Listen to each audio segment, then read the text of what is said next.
دیوان کسرا وہو منصدعن، کہا کسرا کے جو محل تھے نا اس کے کنگرے گر گئے، بڑے بڑے مینار گر گئے۔ صبح انہوں نے اٹھ کر پوچھا، انہوں نے کہا تمہیں تو بڑا مضبوط بنایا تھا، بڑا خرچہ کیا تھا، تمہیں کیا ہوا؟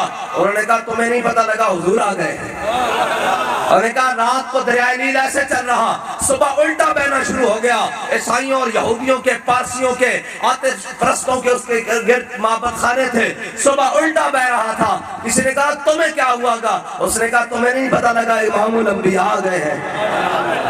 وہ کہہ رہے 1000 سال آتش پرستوں کی آگ جل رہی، انہوں نے لکڑیاں بھی ڈالی، ایندھن بھی ڈالا، صبح اٹھے تو وہ بجھی ہوئی تھی۔ اس نے کہا تمہیں کیا ہوا؟ اس نے کہا اب کوئی آگ نہیں جلنی، اب کوئی دیا نہیں جلنا، اب کوئی موم بتی نہیں جلنی، سورج نصف النہار پر آ گیا ہے۔ امام الانبیاء تشریف لے آئے ہیں، امام الانبیاء تشریف لے آئے ہیں۔ میرے آقا مولا صلی اللہ علیہ وسلم کی امی جان فرماتی ہیں میں نے بصرہ شام میں اتنی روشنی اٹھی، اتنی چمک اٹھی کہ میں نے بصرہ شام میں چلتے ہوئے اونٹوں کی گردنیں دیکھ لیں، اور ہمارا امام کہتا ہے چمک تجھ سے پاتے ہیں سب پانے والے، چمک تجھ سے پاتے ہیں سب پانے والے، میرا دل بھی چمکا دے۔ اور حضور آ گئے ہیں، اب نہ کوئی لبرلزم چلنا ہے، نہ کوئی قومیت پرستی چلنی ہے، نہ کوئی لسانیت پرستی چلنی ہے، نہ کوئی وڈیرائزم چلنا ہے، حضور آ گئے ہیں۔ اب قیامت تک کسی کی بات ہوگی وہ حضور کے صدقے ہوگی بس۔ حضرت بلال حبشی نے حضور کی بارگاہ میں نعت لکھی، کہا را برا کنک کرا کرائی کری منت درا۔ یہ حبشی زبان ہے، جیسے آپ کی سندھی زبان ہے، اے حبشی زبان ہے، را برا کنک کرا کرائی کری منت درا۔ اس کا ترجمہ کیا ہے حضرت حسان نے عربی میں، کہا اذا المکارم فی آفاقنا اذا ذکرت وفینا بک یضرب المثل۔ یا رسول اللہ قیامت تک جب بڑی بڑی باتیں ہوں گی کسی کو پیش نہیں کیا جائے گا، جب کائنات میں سب سے بڑی بات ہوگی کہ سب سے بڑا بہادر کون تھا کسی کو پیش نہیں کیا جائے گا، آپ کی برکت سے مولا کائنات کو پیش کیا جائے گا۔ یا رسول اللہ جب کہا جائے گا سب سے بڑا سخی کون تھا، سب سے بڑا غنی کون تھا، کسی کو پیش نہیں کیا جائے گا، آپ کی برکت سے عثمان غنی کو پیش کیا جائے گا۔ پیش کیا جائے گا، یہ کہیں گے سب سے بڑا بہادر کون تھا، تو وہ کہیں گے جناب برہب آیا 1000 کے مقابلے میں اکیلا لڑنے والا، اور خیبر میں آیا، اس نے کہا اے طیبہ والوں، اے مدینے والوں، مجھے جانتے ہو میرا نام مرحب ہے، میں 1000 کا مقابلہ اکیلا کرتا ہوں۔ تو سامنے سے مولا کائنات آئے، مولا مجھے بتاؤ مولا کائنات سے بڑا کوئی عالم ہے؟ مولا کائنات سے بڑا کوئی فاضل؟ مولا کائنات سے بڑا کوئی جناب پیر، کوئی شیخ، کوئی ولی، کوئی ہے مولا کائنات سے بڑا؟ لیکن جب حضور کی عزت کا مسئلہ آ گیا، جب جناب حضور کا جناب دشمن سامنے آ گیا، تو مولا کائنات نے یہ نہیں کہا ہم صوفی ہوتے ہیں تسبیح کھینچیں گے، ہم آستانوں میں بیٹھ کر خانقاہوں میں بیٹھ کر جس کی ولادت ہی کعبے میں ہوئی ہو اس کو خانقاہ کی کون سی ضرورت ہے؟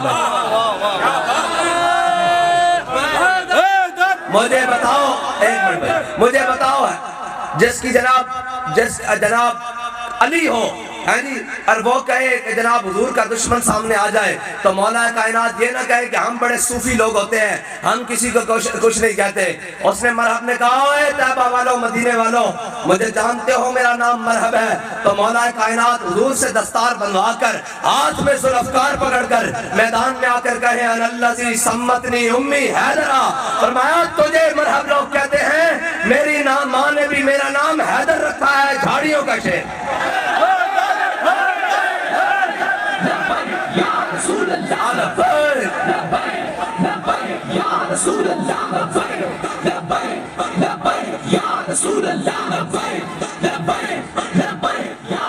اور کسی نے کہا کہ جناب جب سخاوت کی بات آئے گی تو کیسے پیش کریں گے حضرت عثمان غنی کو؟ قیامت تک کے لیے یہ دعویٰ ہے، کوئی ایسا نہیں کر سکتا۔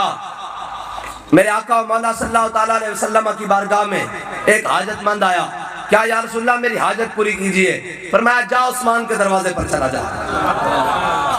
وہ گئے تو حضرت عثمان غنی اپنے خادم کو ڈانٹ رہے تھے، کہہ رہے تھے رات تو نے چراغ میں تیل زیادہ ڈالا، وہ تیل باہر گر گیا اور تجھے خیال ہی نہیں، تو قناعت پسند ہی نہیں، تو فضول خرچی کرتا ہے، تو اپنے جناب خادم کو ڈانٹ رہے۔ تو اس نے سنا حاجت مند نے جو مانگنے والا آیا تھا، اس نے کہا جو شخص اپنے غلام سے چراغ میں تیل زیادہ ڈلنے پر لڑ رہا ہے، وہ مجھے کیا دے گا؟ وہ واپس حضور کے در پر آ گیا، کہا یا رسول اللہ میری حاجت پوری کیجئے۔ حضور نے فرمایا جا عثمان کے در پر۔ اور جب دوبارہ حضرت عثمان غنی کے دروازے پر آیا تو دیکھا کہ حضرت عثمان غنی اپنے غلام کو ڈانٹ رہے ہیں کہ رات تو نے جناب دوپہر کے کھانے میں جناب آٹے میں نمک زیادہ ڈالا ہے، تجھے خیال ہی نہیں، تو اتنا زیادتی کیوں کرتا ہے، اسراف کیوں کرتا ہے، فضول خرچی کیوں کرتا ہے؟ وہ پھر شخص واپس لوٹا، اس نے کہا جو شخص اپنے غلام سے نمک زیادہ ڈلنے پر لڑ رہا ہے وہ مجھے کیا دے گا؟ وہ پھر حضور کے در پر آیا، حضور نے فرمایا میں نے تجھے بھیجا ہے عثمان کے در پر، تو اس سے جا کر کیوں نہیں طلب کرتا؟ کہا یا رسول اللہ یہ معاملہ ہے، کہا جا کر کہنا کہ حضور نے مجھے بھیجا ہے آپ کے دروازے پر۔ جب وہ تیسری مرتبہ آیا تو حضرت عثمان نے دیکھا ایک شخص بار بار آ رہا ہے میرے دروازے پر، لیکن دیکھ کے واپس لوٹ جاتا ہے۔ فرمایا اے شخص تجھے کیا طلب ہے، کیا بات ہے، تو مجھے دیکھ کر واپس چلا جاتا ہے؟ اور شخص کہنے لگا کہ اے عثمان، اے ذو النورین، مجھے حضور نے آپ کے دربار میں بھیجا ہے، آپ کے دروازے پر بھیجا ہے، میں حاجت مند ہوں، مجھے ضرورت ہے کسی چیز کی، مجھے دیں۔ تو حضرت عثمان غنی نے اپنے گھر کا دروازہ کھولا اور کہا اندر داخل ہو جا، جو چاہے اٹھا کر لے جا، تجھے حضور نے بھیجا ہے میرے دروازے پر۔ اب میں سوال کرتا ہوں، حاتم طائی کے اگرچہ کتنے دروازے ہوں مانگنے کے لیے، لیکن یہ دعویٰ تو حاتم طائی نے بھی نہیں کیا کہ میرے گھر سے جو کچھ اٹھا کر لے کے جا سکتا ہے لے جا۔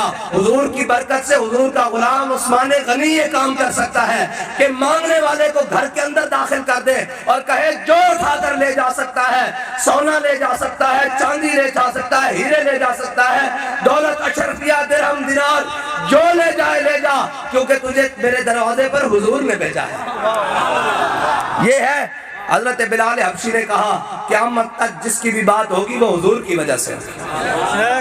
اور حضرت فاروق اعظم فارق حق و باطل امام الہدا، دید مسلول شدت پہ لاکھوں، دریائے نیل حضرت فاروق اعظم کے زمانے میں دریائے نیل خشک ہو گیا، کسی نے وہاں توہمات تھے، مصر کے لوگ رہنے والے تھے، فرعون کے دور کی توہمات تھی جیسے رسومات ہوتی ہے، انہوں نے کہا جی یہ مصر دریائے نیل اس وقت تک نہیں چلتا جب تک اس کو ایک جناب دوشیزہ تیار لڑکی کر کے زیور پہنا کے اس کے حوالے نہ کر دی جائے، اس میں بہا نہ دی جائے، تب تک جناب یہ دریائے نیل نہیں چلتا۔ تو حضرت فاروق اعظم کے جناب کانوں تک یہ بات پہنچی، حضرت فاروق اعظم نے خط لکھ دیا دریائے نیل کو، فرمایا دریائے نیل سن، اگر تو اللہ کے حکم سے چلتا ہے تو عمر تجھے کہتا ہے چل پڑ۔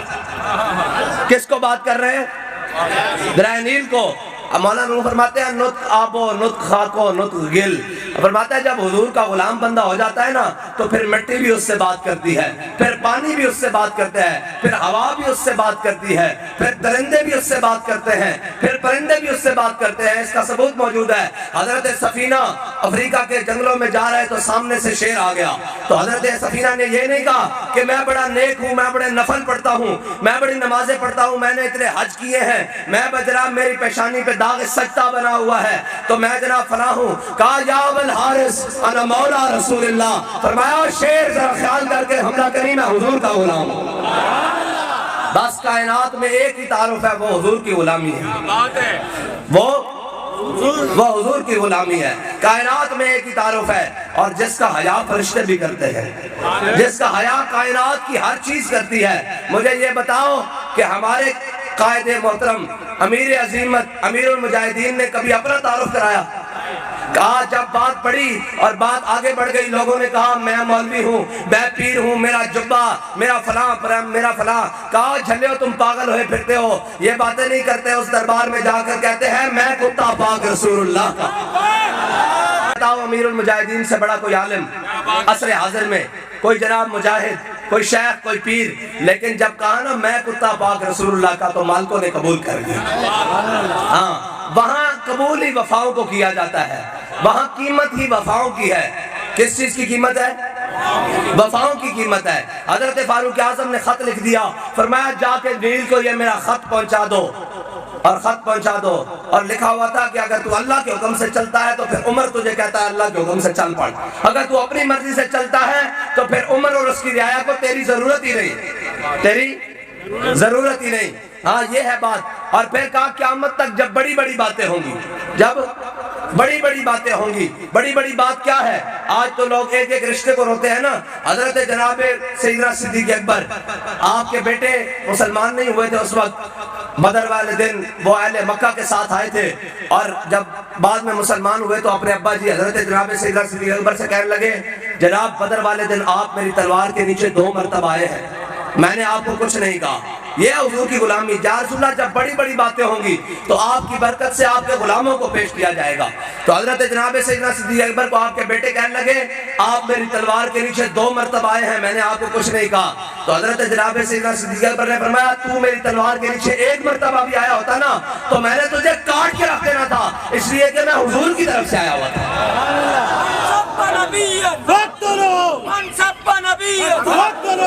ایسے نہیں بھائی دادو والو، ایسے نہیں، ایسے نہیں۔ اور بھائی میری بات سنو، ہم تو اپنی جانیں حضور کے لیے قربان کرنے کے لیے بیٹھے ہوئے، تو آپ کوئی ڈرے ہوئے بیٹھے ہیں، کوئی سہمے ہوئے بیٹھے ہیں؟ لنگر کھایا ہے، مانی وٹیو کیا کہتے ہیں، ہاں روٹی شوٹی کھائی ہے آپ نے، پانی شانی پیا ہے، تو پھر ذرا زور سے نعرہ لگاؤ تاجدار ختم نبوت، یا رسول اللہ لبیک لبیک لبیک یا رسول اللہ لبیک لبیک یا رسول اللہ لبیک۔ میں آپ کو بتا دوں کسی کو کوئی تکلیف نہ ہو جائے، یہ بہت سارے ہاتھ ابھی نیچے پڑے ہوئے ہیں، میں ان کا بھی ہاتھ اٹھواتا ہوں ایک بات پر۔ میرے آقا مولا صلی اللہ تعالیٰ علیہ وسلم